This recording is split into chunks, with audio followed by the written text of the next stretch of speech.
አንድ ምሳሌ ልስጥህ። ደምሳሽን ታውቀዋለህ? የፍቅር ሲዝም ሃይማኖት ተከታይ አላውቀውም።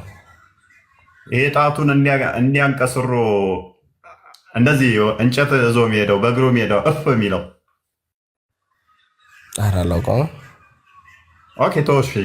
የሆነ ሰውዬ የተነሳ ሃይማኖት መሰረተ። ከዛ ኤክስ ይባላል አርዲ ሃይማኖት መሰረተ። አርዲ ሃይማኖት መሰረተ እና በዛ እዞት የመጣው መጽሐፍ ውስጥ ነቢዩ መሐመድ አርዲ ነቢይ ነው ይሆናል፣ ከኔ በኋላ አርዲ ነቢይ ይሆናል ብሏል ብሎ መጽሐፉ ላይ ጻፈ። በአርዲ ነቢይነት ታምናለህ? በአርዲ ነቢይነት ታምናለህ? እሺ ዋናው ጥያቄ ጠይቀኝ። በአርዲ ነቢይነት ታምናለህ ወይ? በዚህ መሰረት አላምንም። አዎ አላምንም። ለምን ማታምነው?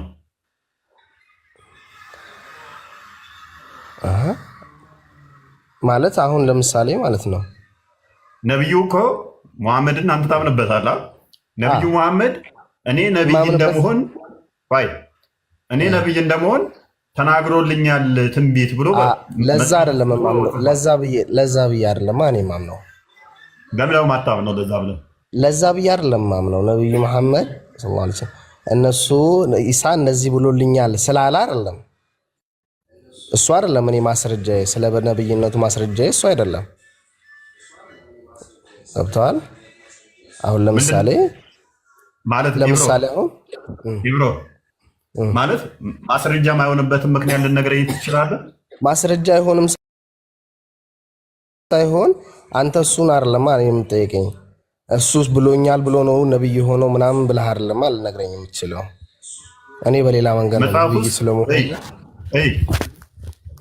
ኢብሮ አርዲ መጽሐፍ ውስጥ ነቢዩ መሐመድ ለሊት ትንቢት ተናግሯል፣ ነቢይ ሆኜ እንደምመጣ ብሎ እኮ መጽሐፍ ውስጥ አለ።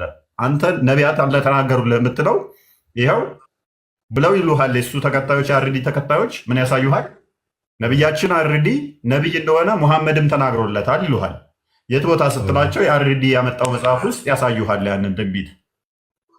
ለምን አትቀበለው? ላለመቀበል ምክንያትህን እስኪ ንገረኝ። ምክንያቱም አሁን እሱ ነው የጻፈው ያ መጽሐፍ ጉዳይ አይደለም። እኔ አልጻፈውም። እሱ ለምሳሌ ለጓደኞቹ ነገረና እንዲህ እኔ ነብይ እንደሆንኩኝ መሐመድ ነግሮኛል፣ ትንቢት ተናግሮልኛል ብሎ የአርዲ ጓደኞች ናቸው የጻፉለት እኮ። ትንቢቱን የተናገረው ምን ላይ ነው? መሐመድ ትንቢቱን የተናገረው ምን ላይ? አርዲ በጻፈው መጽሐፍ ነው እንዴ? አርዲ መጽሐፍ የመሐመድ ነው እንዴ? ኦኬ ግን አርዲ ትንቢት ነው የተናገረው፣ ነብይ ሆኗል። በዚህ መሰረት ትቀበለዋለህ? ትቀበለውም እኮ አሁን ትንቢት እኮ የሚናገረው መሐመድ ተናግሮልኛል ትንቢት ሲል መሐመድ የተናገረበትን መሐመድ የጻፈውን እስከነ ማስረጃው ማምጣት አለበት። አርዲ የጻፈው መጽሐፍ ውስጥ ቢገኝ መረጃ አይሆንም እያልከን ነው? እንዴት ይሆናል? እኔ አላምንበትም። ቴንክ ዩ ግን ደግሞ ምን አለ መሰለህ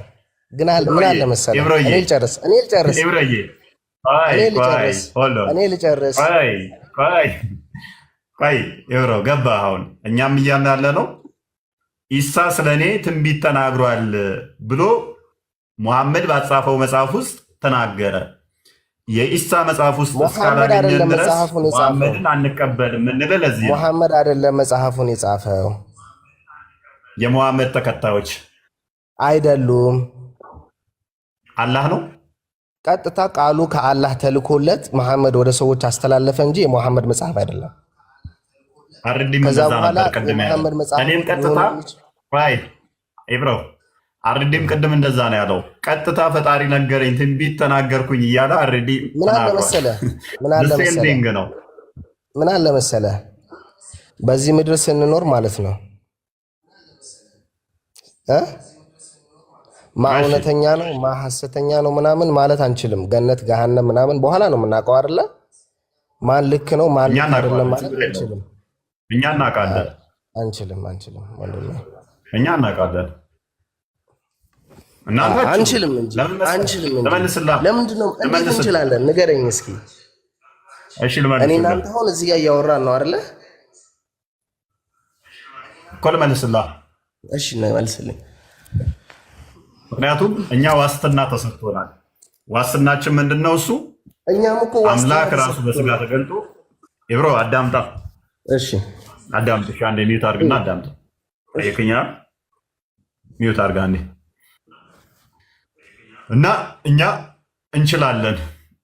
እንዴት ነው የምንችለው? ዮሐንስ ወንጌል ምዕራፍ 3 ቁጥር 16 ላይ በእርሱ የሚያምን ሁሉ የዘላለም ሕይወት እንዲኖረው እንጂ እንዳይጠፋ እግዚአብሔር አንድያ ልጁን እስኪሰጥ ድረስ ዓለሙን እንዲሁ ወዷል። እንዴት ደስ የሚል ቃል ነው! ስለዚህ በእርሱ የሚያምን እንዳይጠፋ አንድያ ልጁን እስኪሰጥ ድረስ ዓለሙን እንዲወዷል። የሚያምን አይፈረድበትም፣ ማያምንስ ተፈርዶበታል። አሁኑኑ ቁጥር 18 ላይ። ስለዚህ ክርስቶስ ምን ሆነ? ዋስትናችን ነው። ዮሐንስ ወንጌል ምዕራፍ 11 ቁጥር 25 ላይ መጣና የሚያምንብኝ ቢሞት እንኳን ሕያው ነው፣ ሕያው የሆነ ለዘላለም አይሞትም። ምን የሚያምንብኝ? ክርስቶስ መጣና ዮሐንስ ወንጌል ምዕራፍ 14 ቁጥር 6 ላይ እውነት፣ ሕይወት፣ መንገድ እኔ ነኝ። ከዛስ የሞትና እንትን መውጊያ ያለው ሁሉን የሻረ ሁሉን ያፈረሰ ሞትን የደረመሰ ነው አይደለ? በአንደኛ ቆሮንቶስ ምዕራፍ 15 ከቁጥር 12 ጀምሮ ስታዩት ሞትን ገደለልን፣ እንትንን ሰጠን፣ ትንሣኤን ሰጠን አይደለ? ስለዚህ ማመን ብቻ የሚጠበቅብን ይሄን ጋራንቲ ሰጠን። ቁርአኑ ላይ ስንሄድ ሱረቱ መርየም አያ 71 ላይ ሁላችሁም ወደ እርሷ ወራጅ እንጂ አንዳችሁም የላችሁም፣ ስለዚህ አትቀሩም አንዳችሁም። ሁላችሁም ወደ ነው የምትወርዱት? ወደ ገሃነም እንጂ አንዳችሁም አትቀሩም ይላል ሱረቱ መርየም አያ 71 ላይ። ሱራ 34 አያ 24 ላይ እናንተ ወይንም እኛ በተሳሳተ መንገድ ውስጥ ናችሁ በላቸው። ስለዚህ እርግጠኛ አይደለም እናንተ ወይንም እኛ ምንድነን? በተሳሳተ መንገድ ውስጥ ነን። ክርስቶስ ምን አለ? እውነት፣ ሕይወት፣ መንገድ እኔ ነኝ።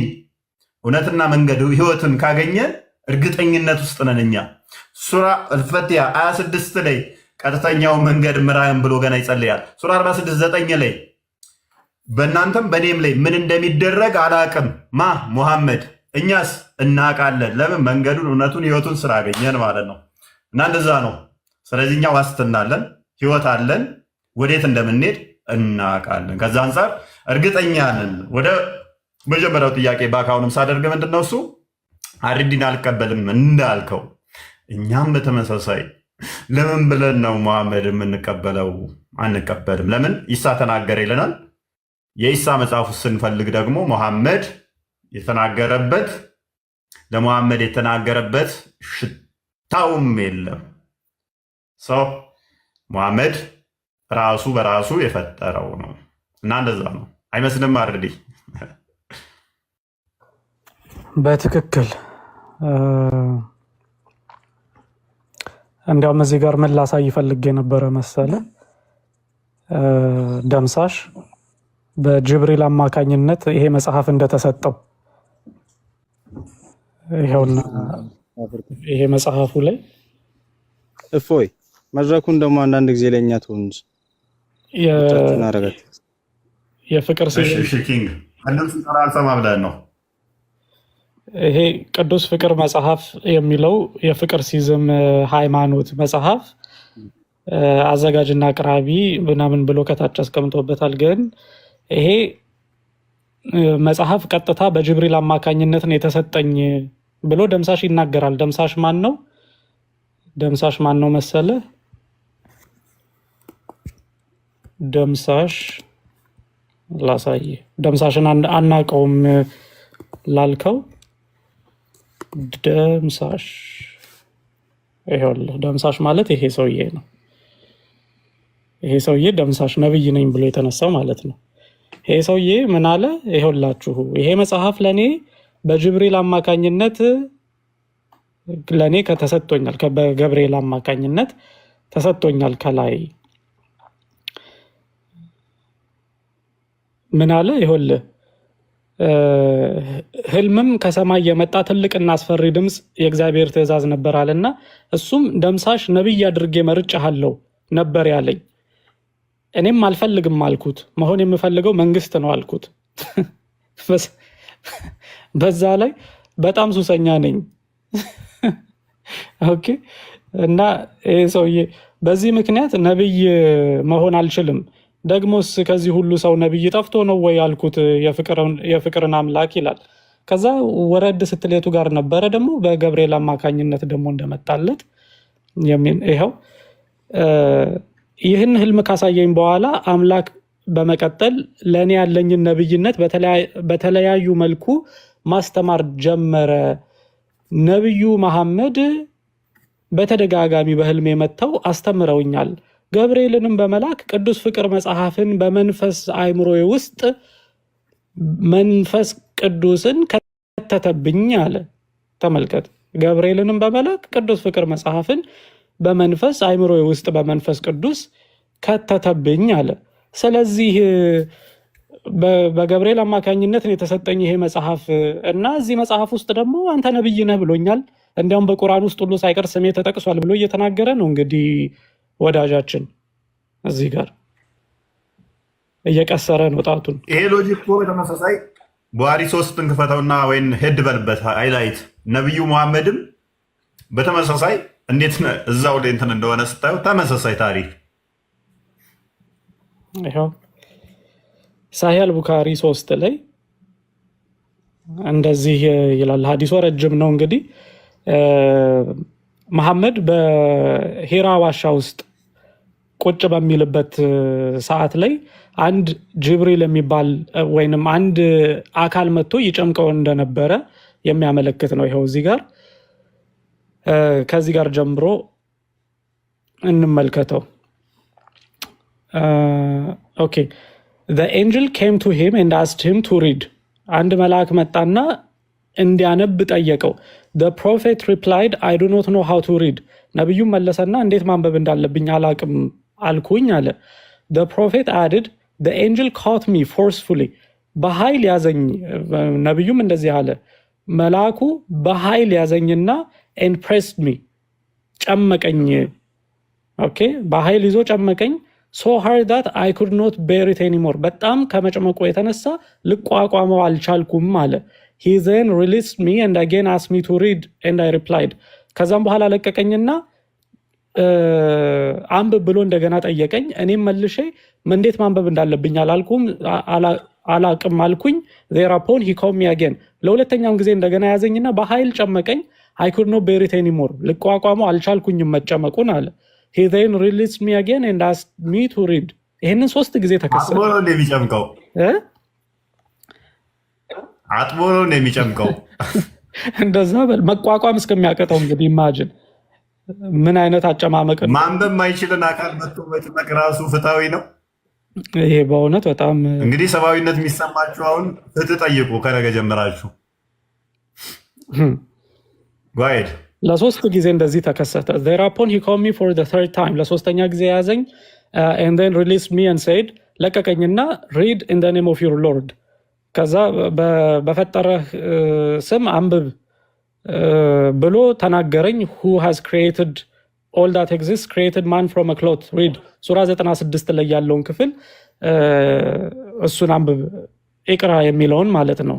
ኢቅራ በስመ ረቢክ የሚለውን then Allah's messenger returned with the inspiration and with his heart beating severely. ከዛ በኋላ ያላ መልእክተኛ ይሄንን ይዞ ልቡ በኃይል እየመታ ተመለሰ አለ ከዋሻው ውስጥ። ይሄ ነገር እየተከሰተ ያለው ዋሻው ውስጥ ነው። then በነገራችን ላይ እንዲያውም በዚህ አጋጣሚ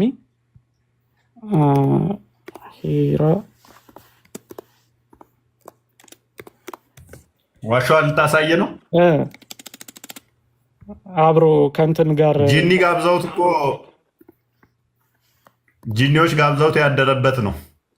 ያ ይኸውላችሁ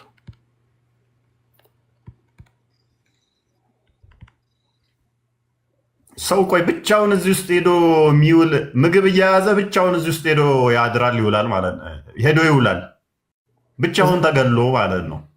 እዚህ ውስጥ ሆኖ እኮ ነው የሆነ አካል መጥቶ የጨመቀው። ያዙኝ አልቀቁኝ የተባለው እዚህ ውስጥ ነው። ከዛ በኋላ ከዚህ ውስጥ እንግዲህ ይወጣና ተንደርድሮ ወዴት ይሄዳል? ወደ ሚስቱ ይሄዳል ማለት ነው። ይሄው ወደ ሐዲሱ እንመለስና Okay. And then returned with the inspiration, his heart beating severely. ልቡ በኃይል እየመታ ተመልሶ ይሄዳል። Then he went to Khadija bint Khawalid and said, ወደ ከዲጃ ሄደና ሚስቱ ነች ከዲጃ ማለት ሸፍኝኝ አላት። They covered him till his fear was over. ከዛም ሸፈኑት ይላል። እንግዲህ እነማን እንደሆኑ በግሩፕ ነው የሸፈኑት። ከዲጃን ነው ሸፍኝኝ ያለው፣ በግሩፕ ሆኖ ግን ሸፈኑት ይላል። They covered him till his fear was over. ፍርሃቱ እስከሚለቀው ድረስ ሸፈኑት። And after that he told her everything that had happened and said. ከዛም በኋላ የተከሰተውን ነገር ሁሉ ነገራት። እንደዚህም አለ I fear that something may happen to me. የሆነ ነገር ይሆንብኛል ብዬ ሰግቻለሁ ብሎ ነገራት ለከድጃ። ከድጃም replied never, በፍጹም አለችው። by Allah will never disgrace you. አላህ በምንም አያዋርድህም አለችው። You keep good relations with your kith and kin. ከዘመዶችህ ጋር እና ከጓደኞችህ ጋር ጥሩ ግንኙነት አለ። ድሃዎችን ትረዳለህና አላህ አያዋርድህም። serve your guests, እንግዶችን ታስተናግዳለህ generously, and assist the deserving calamity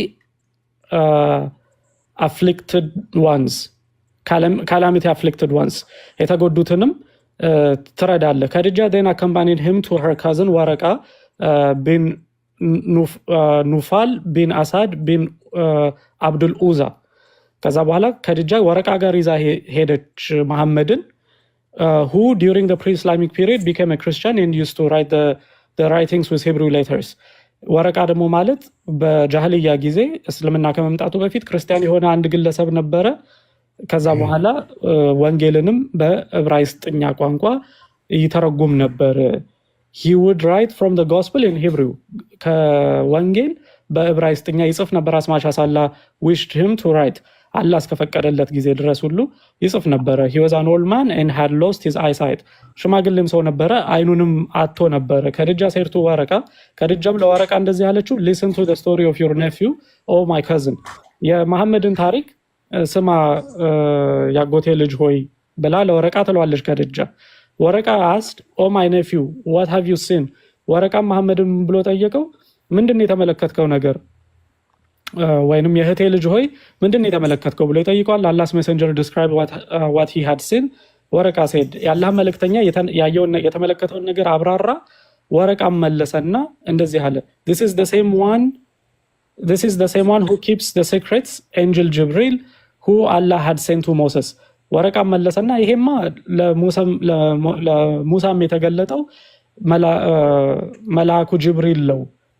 I wish I were young and could live በቅንፍ ነው ጅብሪል የሚለው ያለው። ያ በቅንፍ ነው፣ ናሙስ ነው የሚለው አረብኛው። አክቹሊ ናሙስ ነው የተገለጠልህ፣ ለሙሳ የተገለጠለት ይለዋል። I wish I were young and could live up to the time when your people could turn you out. በህይወት ብኖርና ሰዎች የሚያሳደዱብህ ሰዓት ጊዜ ድረስ ብኖር ደስ ይለኝ ነበረ ይላል። Allah's messenger asked, will they drive me out? የአላህም መልእክተኛ ምን ብሎ ጠየቀው ወረቃን? ያሳድዱኛል ወይ ወይም ያስወጡኛል ወይ ከከተማ ብሎ ጠየቀ። ወረቃ replied in the affirmative and said, any man who came with something similar to what you have brought was treated with hostility. ከዛም ወረቃ መለሰና አዎ ያሳድዱሃል፣ ማንም ሰው እንዳንተ መልእክትን ይዞ የመጣ እንዲሰደድ ተደርጓል ይለዋል። and if I should remain alive till the day when you will be turned out, then I would support you strongly. በህይወት እስካለሁኝ ድረስ እስከሚያወጡህ ድረስ በህይወት ካለሁኝ እደግፍሃለሁ ይለዋል። but after a few days ወረቃ died. ከትንሽ ጊዜ በኋላ ግን ወረቃ ይሞታል። and the divine inspiration was also paused for a while. ወረቃም ሲሞት የመገለጡ ዋሂው ለተወሰነ ጊዜ አቆመ ብሎ ይናገራል። እንዲያውም በቡካሪ 6982 ላይ ደግሞ ይቀጥልና ይህንን ታሪክ ምን ብሎ ይናገራል? መሐመድ ልክ ወረቃ ሲሞት ራሱን ለማጥፋት ከተራራ ላይ ራሱን ለመወርወር ይሞክር ነበረ። በተደጋጋሚ ወደ ተራራ ይሄድ ነበር ራሱን ለማጥፋት። ይሄ ነገር ሲከሰት በተመሳሳይ ሂስትሪ ኦፍ አጠባሪ ቮሊዩም 6 ፔጅ 76 እስከ 77 ላይም ይኸው ታሪክ አለ። ራሱን ለማጥፋት መሐመድ ሲጥር እንደነበረ ማለት ነው። ነብይ ትሆናለህ ተብዬ እንዴት ነው መገለጥ ማይመጣልኝ ብሎ ይጥር ነበረ። ናሙስ ነው የሚለው። ናሙስ የሚባል ደግሞ የቀደሙት ነቢያት ላይ አንድም ቦታ ላይ መልአክ የተባለበት የለም። ናንተ የተገለጠልህ ናሙስ የሚባል ነው። እናም ነቢይ ልትሆን ነው። ወረቃ ብናፈላ ነው። ኧረ ይበላል።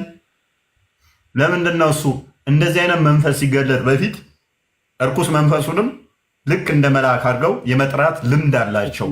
ይሄም ስትሮፍ አታበሪ ቮሊም 9 ፔጅ 167 ላይ እርኩስ መንፈሱንም መልአክ ብለው ይጠራሉ። ልምዳቸው ነበረ። ከዛ አንጻር የተነሳ ያ የተቆጣጠረው መንፈስ እንደ መልአክ አድርገው ጠርተውታል። ከዛ በኋላስ መልአክ አድርገው ወሰዱት እንጂ አንድም ቦታ ላይ መጥቶ ራሱ ጅብሪል መጥቶ ወይንም መልአኩ መጥቶ እኔ ገብርኤል ነኝ ከእንደዚህ የተላኩ ነኝ ብሎ አላለው። በመጽሐፍ ቅዱስ ላይ ትንቢተ ዳንኤል ምዕራፍ 8 ላይ ትንቢተ ዳንኤል ምዕራፍ 9 ወይም 10 ላይ ሁለት ቦታ ላይ ትንቢተ ዳንኤል ላይ ተጠቅሷል። ገብርኤል። በሐዲስ ኪዳን ደግሞ ሉቃስ ወንጌል ምዕራፍ 1 ላይ ለዮሐንስና ዘካርያስ ተገልጧል። ከዛ ደግሞ ለማርያም ተገልጦላታል። ገብርኤል ለሁሉም ሲገለጥ በዚህ እንትን ላይ ነቢይ 80 ላይ ሄኖክ ላይ ያለ ገብርኤል የተገለጠ እንትን ያለባቸው የተጠቀስባቸው ግን ባህሪያቶቹ ስናይ ከቁርአኑ ጋር ተቃራኒ። ወደ ማርያምም ሲመጣ ማንነቱን ተናግሮ እኔ በእግዚአብሔር ፊት የምቆም መልአኩ ገብርኤል ነኝ ብሎ ራሱን ተናግሮ ነው። ዳንኤል ጋር ስንሄድ ዳንኤል ፈርቶ ሲሸበር ተው ተረጋጋ ብሎ አጽናንቶት ነው። መሐመድ ጋር ሲመጣስ ይመጣል፣ ጋማ ይለዋል፣ ይጨምቀዋል፣ ፌንት ያስነቅለዋል። ከዛ የደም ስሩ ተገትሮ ይሄ ተገትሮ ነው እየሮጠ ወደ ከዲጃ ሄደው ሸፍኝኝ ያለው። ልክ የሆነ ሰፈር ውስጥ እንዴት ነው እሱ አንድ ሀያል ሰው ህፃናትን ብታደርገው ያ ህፃን ልጅ ሮጦ ሄዶ እናቱ ቀሚስ ውስጥ ይገባል ማለት ነው፣ ይወሸቃል። መሐመድ ደግሞ ከዲጃ በ15 ዓመት ትበልጠዋለች። በ15 ዓመት ትበልጠዋለች። ባለሀብት ነች። ሱራ 93 28 ላይ የትም ነበረ፣ ድሃ ነበረ፣ ድሃውን አገኘህ አከበረህም ይላል። ይህንን ሲፈስረው ያጎቱ ልጅ የመሐመድ አጎት ልጅ ኢብን አባስ በምንድን ነው የከበረው ሲባል በከዲጃ ታላቁ ብትሆንም ሀብታም ስለሆነች በእሷ ከበረው መሐመድን ይላል። ስለዚህ ሮጦ ሄዶ ቀሚሷ ውስጥ ገባ ማለት ነው፣ ተሸፈነ። ለዚህ ነው ሳል ቡካሪ 4ን ስትመለከቱት የሸፋኙ ምዕራፍ ይመጣል መልሶ ማለት ነው። ሱራ 74 ይመስለኛል ከ1 እስከ 5 እንደዚህ አካባቢ ላይ አንተ ደራቢ ሆይ ድርብርብህን አንሳ ግለጥ ተገለጥ ይለዋል ማለት ነው። ቀሚሷ ውስጥ ገብቷል በጣም ስላለ ማለት ነው። እና ያው ጭኗ ላይም እንዴት አድርጋ እንትን ይታወቃል። ኤኒዌይስ ምንድነው እሱ ዋና ቶፒካችን ሳል ቡካሪ ቮሊም 1 ቡክ 1 አዲስ ነምበር 3 ላይ አርዲ በጠቀሰው ላይ ወረቃ ቢነፈል ነው ነብይ ያደረገው። ኦኬ እንስማማ። እሺ ወረቃ ቢነፈል ግን ምን ያደርግ ነበረ? መጽሐፍ ቅዱስም ምን ያደርግ ነበረ? ይጽፍ ነበር ይላል። በአረብኛ ይጽፋል፣ በሂብሩ ይጽፋል። ወረቃ ቢነፈል ታማኝ ሰው ከሆነ ታማኝ ሰው ከሆነ የነብይነት መስፈርቱን እሱ ስለሰጠ ክርስቲያን ነው ብለው ቢሉ ሄሬቲክ የሆነ ክርስቲያን ነው እንበል፣ ፎር ሴክ ኦፍ አርጉመንት እንስማማ። ወረቃ ቢነፈል ታማኝ ትክክለኛ ሰው ነው ብለን እንመን። ነገር ግን ምን የሚያደርግ ሰው ነው? መጽሐፍ ቅዱስ የሚጽፍ ነው፣ መጽሐፍን የጻፈ ነው። ስለዚህ አትሊስት አረብኛና ሂብሩኛ ስለሚጽፍ ሰውየው እነኛ መጽሐፍት ውስጥ ይሄንን ትንቢት ማግኘት ነበረብን። የለም ተበረዘ እንኳን ቢሉን ወረቃ ቢነፈል ይበረዝ ነበር ማለት ነው። ሲጽፈው የነበረው እየበረዘ ነው ማለት አግኝተኛል። አልሬዲ አዎ በሚገባ። ስለዚህ እዛ መጽሐፍ ውስጥ እንኳን አትሊስት መገኘት ነበረበት ትንቢቱ። ኪንግ ኦፍ አፋር ሶሪ ስላቆየን አንተም ብቻ አልቀበልና ይብቃል። ኪንግ ኦፍ አፋር እንኳን ደህና መጣ። እንኳን ደህና ቆያችሁ። በመጀመሪያ ርዕሳችሁ ምንድን ነው? ስለምንድን ነው ማለት የመማማር እንትን ከሆነ እዚህ ጋር የተቀመጠ ነውና እያዳመጥን ያለ ነው ደግሞ በብዛት እንትን ነውና የተምታታ ነው እያወራችሁ ያላችሁት። እና ስለምንድን ነው መጀመሪያ እያወራችሁ ያላችሁት? ስለ ቁርአን ነው ወይስ ስለ ነብይ ነው ወይስ ደግሞ ስለ አላህ ነው? ብዙ አይነት ነውና መማማር እስከሆነ ኦኬ፣ ጥያቄውን ግልጽ ላድርግልህ። ሱራ 61 26 ላይ የመርየም ልጅ ኢሳ ከኔ በኋላ አህመድ የሚባል ይመጣል ብሎ ተናግሯል ተብሎ ተቀምጧል። እና ኢሳ የት ቦታ ነው እንደዛ ብሎ የተናገረው እያልን እየጠየቅን ነው።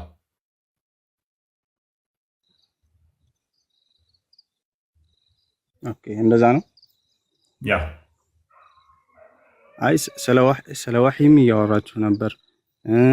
ደግሞ ሜሴጁ ሲመጣለት እንዴት የነበረበትን ሁኔታ ስለ እንትኑም ተናገራችሁ ነበርና ድብልቅልቅ ያደረጋችሁት ለመማር እስከሆነ ድረስ ደግሞ ያዳምጣችሁ ነው።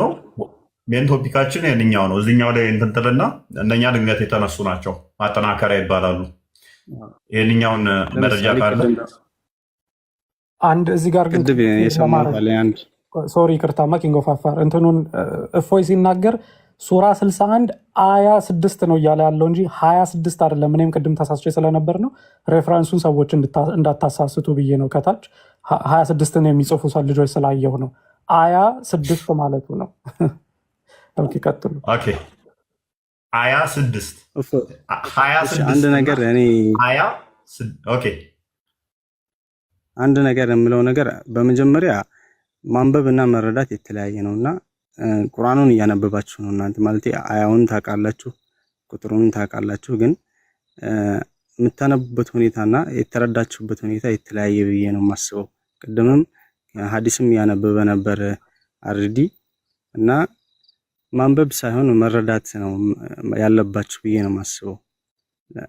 ቁርአን የአላህ ቃል ነው እንጂ ቅድም ራሱ ኢብራሂምንም እየጠየቀው ነበር አርዲ እንደዛ ብሎ ቢናገር በዛ ታምናለህ ወይ ነብዩ ነው ብለህ ታምናለህ እንዴ ብለህ ጠይቀው ነበርና በመጀመሪያ ቁርአን የነብይ ቃል አይደለም የአላህ ቃል ነው። ለዚህ ደግሞ የተለያዩ መረጃዎች አሉ እና ያርዲ ለኢብራሂም የጠየቀው ጥያቄ ተገቢ ነው ብዬ አላስብም። እኔ ገብቶሃል? አልገባኝም። ለምን እንዳልገባኝ ታውቃለህ? በመጀመሪያ ደረጃ ታነባላችሁ እንጂ አትረዱም አልከኝ። ከዚህ ስንጀምር ማንበባችንን ኮንፊርም አድርገልናል። በቀራ 111 ላይ ቁርአኑም እኛ እንደምናነብ ስለሚናገር ግን አትረዱም ስትለን ደግሞ ሱረቱን የኑስ ወይም 10ኛው ሱራ አ94 ላይ ነብይህ እንኳን ካልተረዳ የመጽሐፉ ሰዎችን እንዲጠይቅ ይናገራል። የመጽሐፉ ሰዎች ክርስቲያኖችና ይሁዶች ናቸው።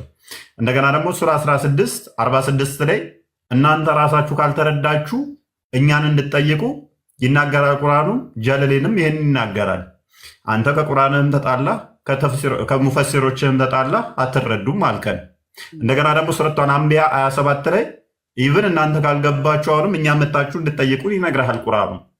አንተ ግን አትረዱም እናንተ እያልከን ነው። ወይ ይሁን ከቁርአንህ ተጣልተህም ቢሆን ይሁን እኛ አልተረዳንም። እሺ ከቁርአኑ ተጋጭተህ ማለት ነው አስረዳን። እሺ ይህንን ክፍል ማለትም ሱራ 61 አያ 6 ላይ የሚገኘው ኢሳ የት ቦታ ነው እንደዛ ብሎ የተናገረው?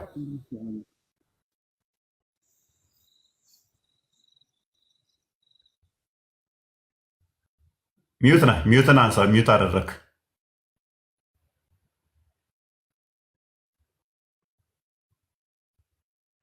ሚዩት ኪንጎ በቃ አላስጨንቅም።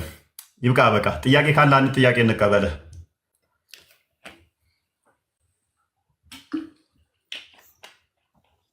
እፎይ በመጀመሪያ ማንኛውም ሰው የሚተነትነው ነገር አይደለም። ይህን ማወቅ አለብህ አንተ ማለት ነው። እኔ እንዳንድ ሙስሊም ተከታይነቴ ቁርአንን አንብብ ያለው ግን የመተንተንም እንትን የተሰጣቸው ሰዎች አሉ፣ ኡስታዞች አሉ፣ እንትን አለ። ለመማማር እስከሆነ ድረስ ደግሞ መሆን ያለበት በአዋቂዎች ነው እንጂ ማንኛውም ሰው ሊተነትነው አይገባም ብዬ ነው የማስበውና እኔም እንደዛ ብዬ ነው የማስበው። እዚህ ጋር እኔ ቁርአንን ለመተንተን አልችልም ማለት ነው። ያ ሱራ እንደዚህ ነው የሚለው፣ ያ ሱራ እንደዚህ ነው ኪንጎ አንድ የሚገዛ ነገር አለ። ሁላችንም እናገናዝባለን።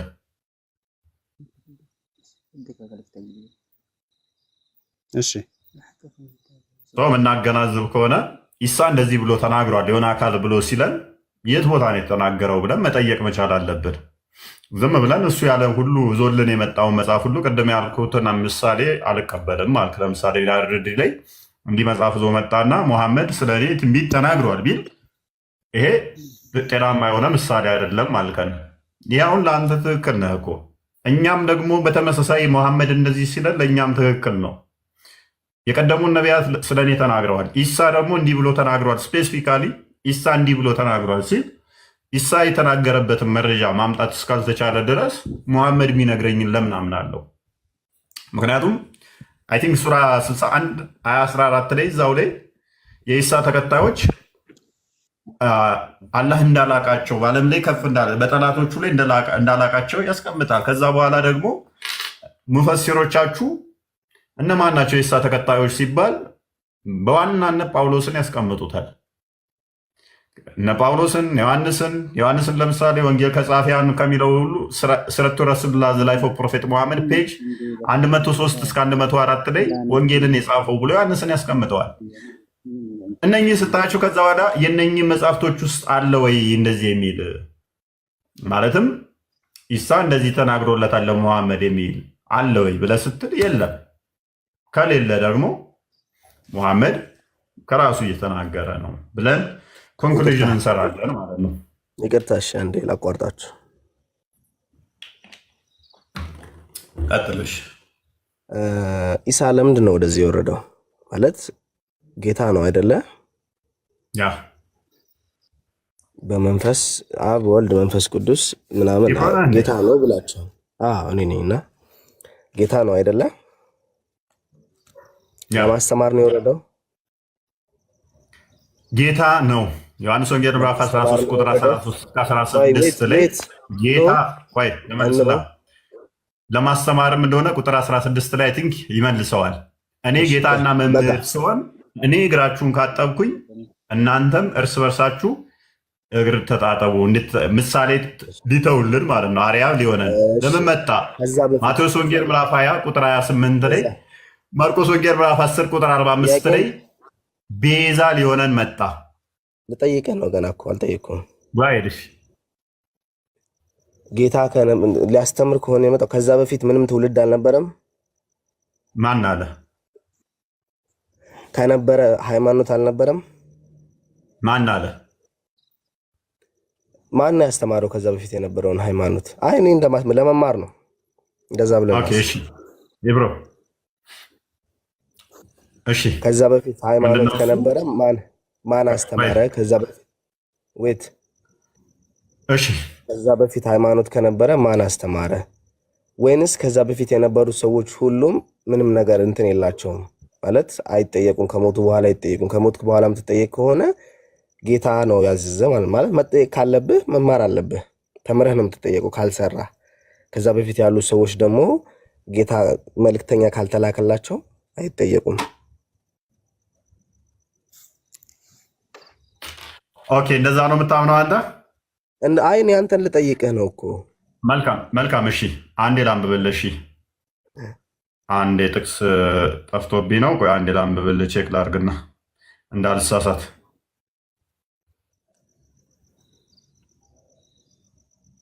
መጽሐፉን ባይሻል። ኦኬ እንደዚህ ይላል፣ ነገር ግን የዘመኑ ፍጻሜ በደረሰ ጊዜ እግዚአብሔር ከሴት የተወለደውን ከሕግም በታች የተወለደውን ልጁን ላከ። መቼ? ነገር ግን የዘመኑ ፍጻሜ በደረሰ ጊዜ እግዚአብሔር ከሴት የተወለደውን ከሕግም በታች የተወለደውን ልጁን ላከ።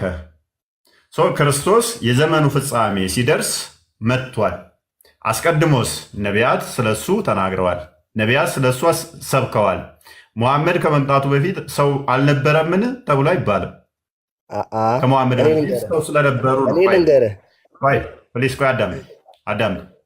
ነቢያት ሁሉ ስለ ክርስቶስ መስክረዋል፣ ስለ ሃይማኖት አስተምረዋል። ነገር ግን ምንድን ነው የዘመኑ ፍጻሜ ሲደርስ ክርስቶስ መጣና ራሱ በመጀመሪያ እግዚአብሔር ኦኬ ምን አደረገ? ነቢያትን ላከ። ከዛስ የዘመኑ ፍጻሜ ሲደርስ ግን እግዚአብሔር በራሱ በልጁ ተናገረን ማለት ነው። በልጁ ተናገረን። ሜቢ አርዲድበት ናወራ ስቤ ጠፋብኝ። አይ ነገሩ ግልጽ ነው። ቆይ አንድ ጊዜ ኪንግ ኦፍ አፋር እንደሚዩት አድርግ። ኪንግ ኦፍ አፋር እያወራ ነው ከውስጥ። አንድ የሚውት አድርግ። ሀሳቡ ግልጽ ነው። ኢየሱስ ክርስቶስ አንደኛ የመጣበት ምክንያት ያው ራሱ እንደተናገረው የሰው ልጅ ሊያገለግል እንጂ ሊገለገል አልመጣም፣ ነፍሱንም ለብዙዎች ቤዛ አድርጎ ሊሰጥ እንደመጣ በብዙ ጊዜ ደጋግሞ ነግሮናል። የመጣበትም ምክንያት ግን መምህር እንዳስተማረም ጌታም እንደሆነም እሱንም ደግሞ እንቀበላለን፣ እናምናለን። እነዚህ ሁሉ በመጽሐፉ ተጠቅሰው ያሉ ስለሆኑ ማለት ነው። ከሱ በኋላ ደግሞ ይሄ ደግሞ በሱ ያበቃ በዘመን ፍጻሜ በዕብራውያን መጽሐፍ እንደሚነግረን ለምሳሌ እስከ ዛሬ ድረስ በነቢያት ሲናገረን ቆይቶ ዛሬ ደግሞ ዓለማትን በፈጠረበት በልጁ ተናገረን ደግሞ ብሎ ይናገራል። ከዛ በኋላ እንደገና ደግሞ ወደ ነቢያት ይመለሳል ማለት አይደለም። በቃ ተፈጸመ ብሎ ክርስቶስ በመስቀል ፈጽሞ የጨረሰውን ታሪክ ከዛ በኋላ ሌላ ሰው መጥቶ የሚነግረን አይደለም ማለት ነው። እንዲያውም በገላትያን መጽሐፍ ላይ ሲናገር ከዚህ በኋላ ሌላ ሰው መጥቶ እኛ ከነገርናችሁ ወንጌል ውጪ ቢናገር እንኳን ሰው አይደለም የሰማይ መልአክ እንኳን መሐመድ እንዳለው በኮተንኮት በትምህርተ ጥቅስ ውስጥ ገብርኤል መጥቶ ነገረኝ፣ ጅብሪል መጥቶ ነገረኝ ያለውን ማለት ነው። ጅብሪልም መጥቶ ሲናገር የተረገመ ይሁን ብሎ ነው መጽሐፍ ቅዱስ የሚያስቀምጠው፣ የተረገመ ይሁን። ስለዚህ ያ የተለየ ወንጌል ይዞ የመጣ ስለሆነ መሐመድ በመጽሐፋችን መሰረት ያ ሰው የተረገመ ይሁን ተብሎ ነው ያስቀመጠው። ለምን? የስህተትን ትምህርት ይዞ ስለመጣ። አሁን ዛሬ ስናይ የነበረው ርዕስ ምንድን ነው? መሐመድ የተናገረውን ነገር መጽሐፍ ውስጥ እናገኛለን ብለን ስንመለከት የለም። ማንም ሰው አሁን እኮ እንደ ጠቅላላ ለምሳሌ የእናንተ አሁን ኢሳ ይዞት የመጻው መጽሐፍ ከሱ ዘርፍ ከሱ በኋላ የሱ ምዕራፍ ብንሆን ኖሮ ነበር እኮ ግዴታ የኢሳ ንግግር ማስረጃ ሊሆን የሚገባው። ለምሳሌ ኢሳ ነው ብለህ እንትን የምትለው እሱ ዛፉ ሆኖ እኛ መሐመድ ቅርንጫፍ ቢሆን ይሄ ምንድነው ምዕራፍ ሊኖረው ይገባል ምናምን ልትል የሚገባው ለዛ ነው። ታዲያ ለዛሬው ላይ የደምሳሽን መጽሐፍ እቀበላለሁ ልትለኝ ነው? ኖ ቆይ እስኪ እኔ ልጨርስልህ። ቆይ ለምን ሴም ሎጂክ አፕላይ ራሱ ሎጂክ አፕላይ አድርግ። ዛሬ ላይ የደምሳሽን መጽሐፍ ለምንድን ነው የማትቀበሉ? ዛሬ ላይ ያለው አንተ ቆይ ፈጣሪ ልጨርስልህ። እኔ እንዳረዳዴ ልነግርህ ነው። አረዳዴ ሳይሆን ለአረዳድ ገና ከጅምሩ ስህተት እንደሆነ እያሳየሁ ነው። በጊዜ የምትሄድ ከሆነ ዛሬ ላይ የደምሳሽን ተቀበልና መሐመድን መጣል አለብህ። እኔ ልጨርስልህ ማለት ሁላችንም አእምሮ ተሰጥቶን ምናምን እንድናገናዝባ የተፈጠር ነው። አንዴ ብናገናዝብማ የት በደረስን ነበር።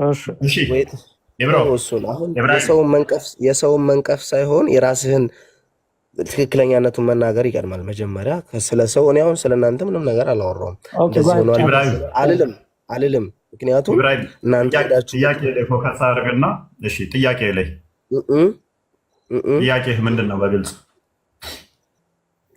እኔ ከዛ በፊት ስለነበረው ነገር ነበር። አሁን ስለዚህኛው ሰውዬ ስታወራ ይሄንኛው ሰውዬ አልሆነም ብሏል ምናምን ስትል የለም ይሄ ማን ነው ደምሳሽ ነው ምናምን እንደዚህ ብሏል ስትል ከዛ በፊትስ ከኢሳ በፊትስ የነበሩት እንትኖች ምን ተደረጉ ማለት በምንድን ነበር